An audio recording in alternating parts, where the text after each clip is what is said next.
आजू के रतिया तू मान हमर बतिया हे धनी सुते द बिछाव तनी खटिया हे धनी सुते द बिछाव तनी खटिया आजू के रतिया तू मान हमर बतिया हे धनी सुते द बिछाव तनी खटिया उठेला दरदिया तनी संदबाई देता हूँ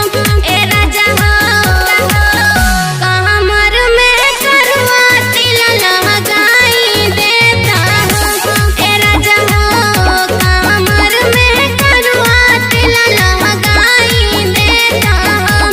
ए राजा हो अरे लगा दी ना कमलेश रिकॉर्डिंग स्टूडियो मोहम्मदपुर।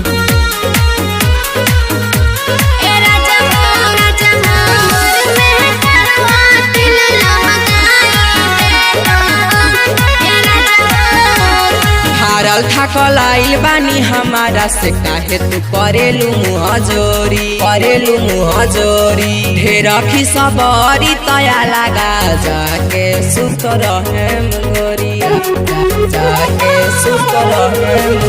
हारल थाकल आइल बानी हमारा से काहे तू करेलू मुँह जोरी ढेर खिसबरी तया लगा जाके सुत रहे गोरी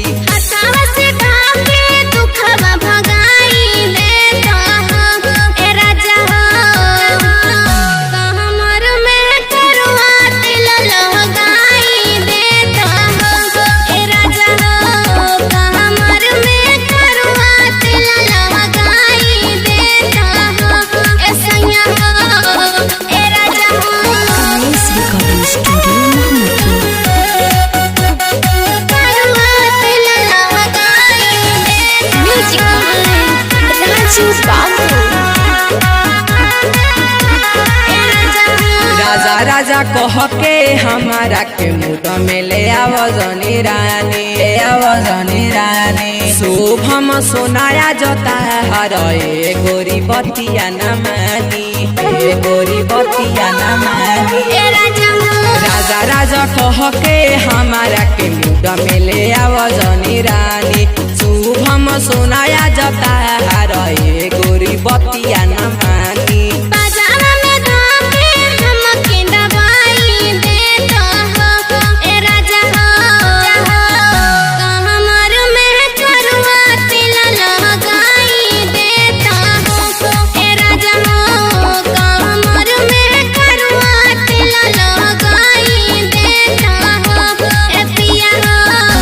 रिकॉर्डिंग स्टूडियो मोहम्मदपुर।